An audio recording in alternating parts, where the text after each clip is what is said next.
Yo, what's up sa inyo mga katangkads? Kamusta kayo mga pare? Ako nga pala si Lemon Tea Vlogs. So guys, hindi ko alam kung anong gagawin ngayon pero ngayon lang ulit tayo nakapag-vlog. And hindi tayo fireworks or mga travel vlogs dahil di nga tayo makapaggala. And yeah, kitang-kita na yung pores ko dito. Dalawa na yung pimple ko. So guys, today is November 9. So expected natin kung si ano na meron sa November 9 is of course si Super Typhoon Uwan. So ayan, kita nyo. Yeah. So monitor natin siya dahil baka mamaya siya maglandfall. And yeah, baka may hangin. So actually umuulan na siya dito. Yan o. Yan na. Hindi ko alam mata na ba yan. Kasi last time nagmata siya dito. And ngayon, ito na yung circulation niya. And marami na ako nakikita sa mga lugar na to na binabagyo na. So medyo maulan tayo dito guys. Ayan o. Medyo maulan. So dito siya ang tama. Pag ganun. Yeah. And ang time natin ngayon is 10:30. So, ayan. Hindi ko alam kung aalis kami. Pero titignan natin bago pa mag-uulan-ulan ng malalakas dito at maghahangin-hangin ng malakas aalis kami dito sa bahay dahil syempre baka mamaya mag-brown out mamaya, of course. And then kakain, of course. Ayan. Wala ka gana-gana, no? Wala eh. Ganun talaga eh. So, ito na ang update ng kalangitan ngayon natin. Ayan, kita nyo, may mga ulap-ulap na. Ayan dyan. Ibabaan natin ng konti. Ayan, oh. Ito na ang mga buntot ng bagyo. So, medyo wala pang hangin ngayon. May konti lang. See the leaves. Yeah. So medyo mahaba ang pila ngayon. Medyo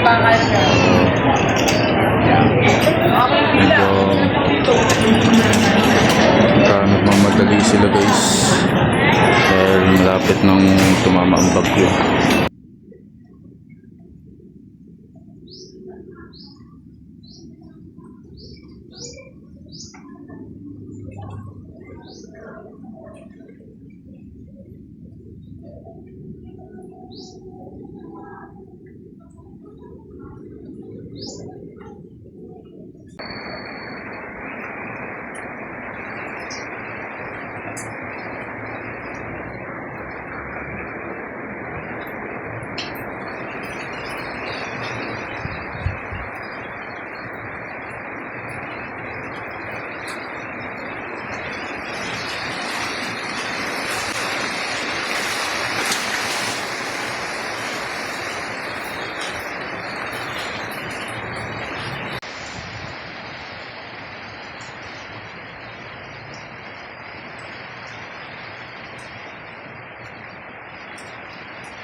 Hey yo, what's up? So, kakabalik ko lang and syempre, papalapit na ang bagyo. Isilipin natin kung nasaan na ba. So guys, ito na nga yan. So, malapit na siya dito sa may bandang malapit sa Baler. And yeah, medyo papalapit na yung mga malalakas na hangin na galing dito. And mahangin na nga sa labas.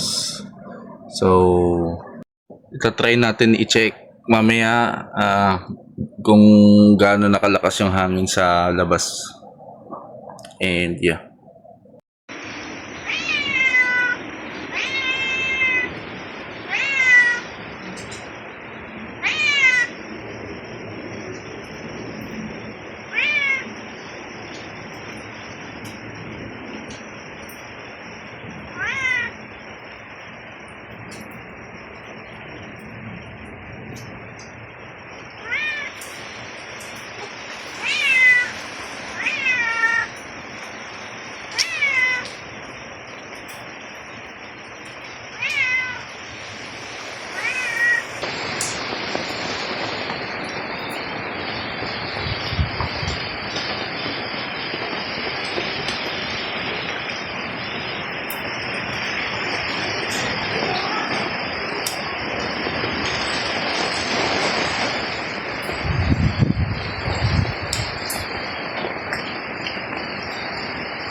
Oh.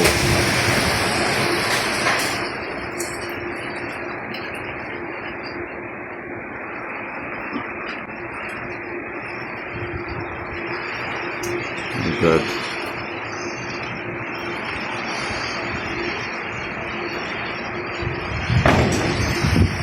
Oh. Oh.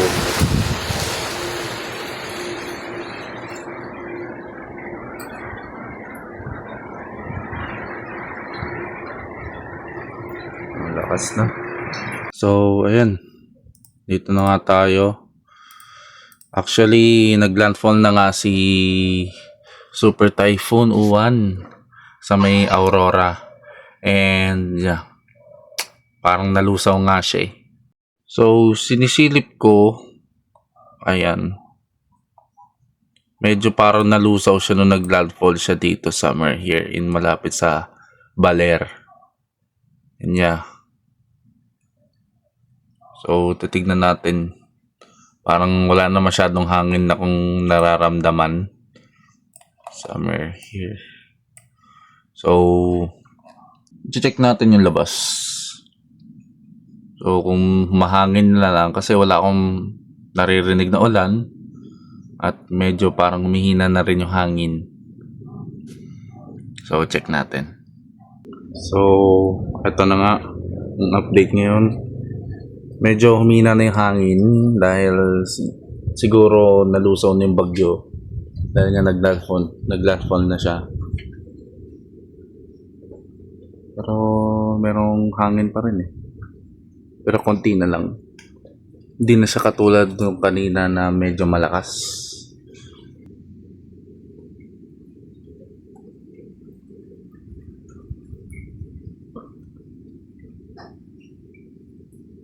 So medyo madumi na yung daan.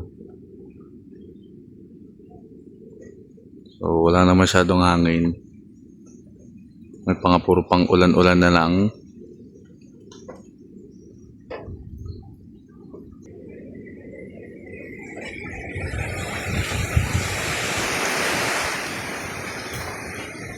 Humahangin ulit.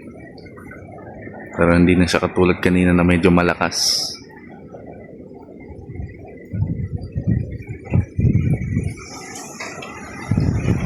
You can still hear.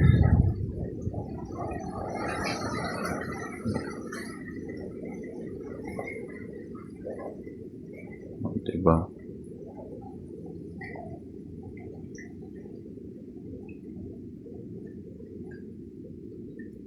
So, hindi ko rin sure kung kailan pa to matitigil.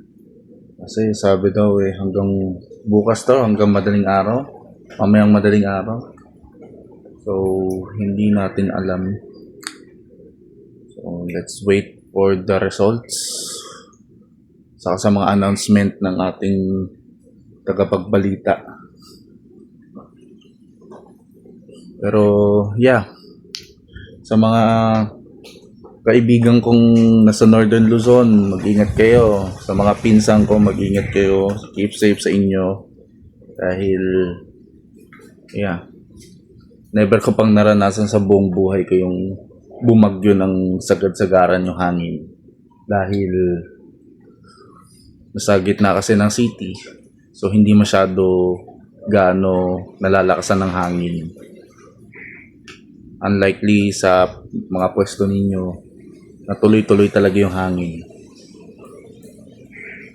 So, keep safe sa inyo. And yeah, mahangin.